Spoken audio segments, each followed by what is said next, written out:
Kenapa Sa? Kaget ya? Aku datang ke sini. Bingung aja tadi di rumah. Bukan kamu yang nyelamatin aku. Kalau memang dia mau kamu mati kan, Sa? Yang dia mau tuh kamu kebakar di rumah itu.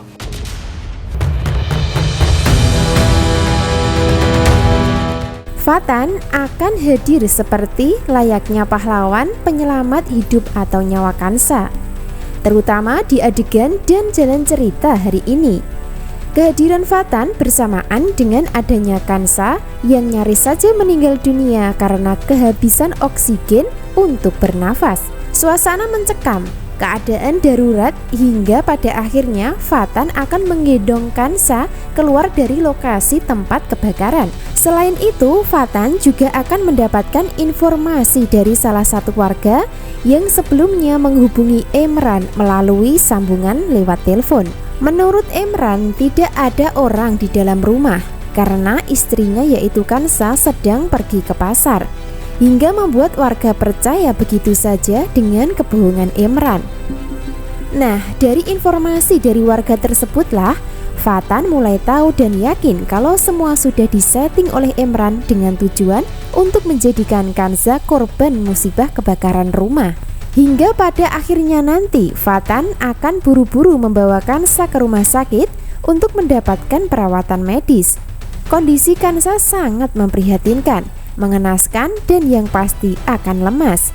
Namun karena berkat bantuan dan pertolongan Fatan sebagai dokter, maka kesehatannya berangsur membaik dan pulih dengan cepat di rumah sakit. Jadi pada akhirnya nanti Kansa juga tahu ya kalau Fatanlah yang menyelamatkan dirinya dari kebakaran. Sebenarnya Kansa baper dengan bantuan serta pertolongan dari Fatan. Namun Kansa masih tetap memendam perasaan cinta yang tidak bisa diungkapkan di depan Fatan. Hal itu karena Kansa masih tetap terhalang statusnya sebagai seorang istri untuk Emran. Tanpa Kansa sadari sebelumnya kalau pernikahan yang sudah terjadi sebenarnya tidak sah, yaitu sebagai dampak dari kebohongan Darto yang menyamar sebagai ayah kandung Kansa. Adegan berikutnya berada di rumah sakit tempat Kansa dirawat sementara. Sebaliknya, Emran pura-pura peduli dan khawatir hingga berusaha menjenguk Kansa untuk memastikan keadaannya. Harapan Emran sebenarnya adalah Kansa mestinya meninggal ya di dalam rumah kebakaran. Namun pada akhirnya masih bertahan hidup berkat bantuan Fatan yang menyelamatkannya. Maka dari situlah Emran akan merasa kesal dan kecewa. Biarpun begitu, Emran masih tetap sombong dan tengil di depan Fatan karena dirinya merasa sudah di atas angin untuk bisa menang setelah sebelumnya menikah dengan Kansa. Emran merasa masih ada kesempatan lain dan harapan untuk bisa membuat Kansa makin menderita dan sengsara. Nah, dari adegan di rumah sakit, Emran menemui Kansa yang masih terbaring lemas di rumah sakit. Sebaliknya, Kansa bertanya dengan mengatakan, "Kenapa bukan kamu yang menyelamatin aku?" Tanya Kansa dengan nada suara pelan di depan Emran.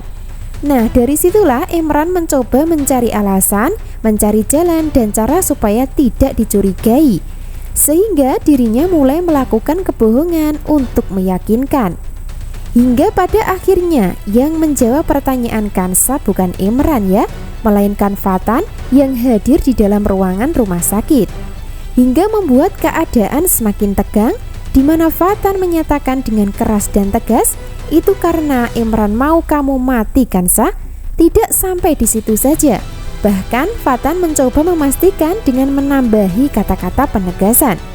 "Yang Emran mau kamu itu terbakar di rumah itu Kansa," kata Fatan, hingga membuat Emran terpancing emosi dan tidak membantah kata-kata Fatan. Kami memang sengaja menyiapkan sebuah kamar yang spesial untuk kalian. Kamar Aryani.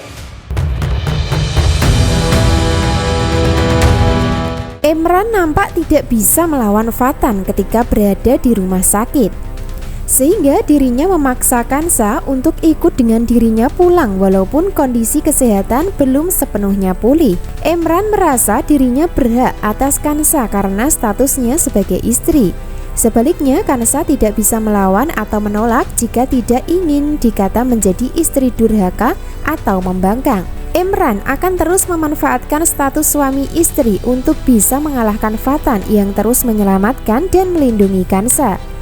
Hingga pada akhirnya nanti, Imran akan membawa pulang Kansa untuk tinggal sementara di rumah Hutami setelah rumahnya terbakar habis.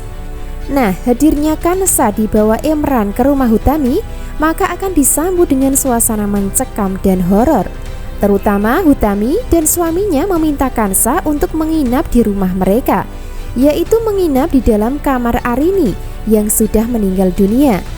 Antara Imran dan Hutami masih kompak kerjasama dalam misi dendam, tanpa mereka sadari sebelumnya kalau dendam mereka berdua itu sebenarnya salah sasaran. Karena Kansa bukan pelaku tabrak lari Arini yang sebenarnya, namun Monica sebagai biang keroknya. Itu artinya tidak hanya Hutami yang akan mengalami penyesalan, bahkan Imran juga ikut menyesal ya karena menyakiti Kansa. Dan itu terjadi setelah kejahatan Monica terungkap terlebih dahulu sebagai pelaku utama kasus tabrak lari Arini di masa lalu. Awalnya Imran memang dendam, namun pada akhirnya berubah cinta yang justru akan menyiksa batinnya sendiri. Karena Imran mengalami cinta bertepuk sebelah tangan, sama persis nasib Monica yang gagal memiliki Vatan. Sehingga selanjutnya Monica punya rencana dan siasat licik atas bantuan Linda untuk bisa memiliki Vatan. Lalu apa yang terjadi? Dan apakah rencana Monica berhasil? Tentu saja sulit. Karena Vatan bukan orang bodoh yang mudah ditipu Monica. Itu artinya rencana Monica yang pasti akan gagal total. Rencana Monica kali ini terkesan dipaksakan atas dukungan Linda yang dianggap sebagai calon mertuanya, yaitu tinggal di rumah Vatan atau tinggal satu atap walaupun sudah gagal atau batal menikah sebelumnya. Seperti biasa, Monica masih percaya diri bisa dapatkan hati Vatan selama Kansa terikat pernikahan bersama Imran. Sehingga dirinya akan meminta izin Vatan untuk tinggal di rumah dan memposisikan diri seolah-olah sudah menjadi istri untuk melayani Vatan di rumah.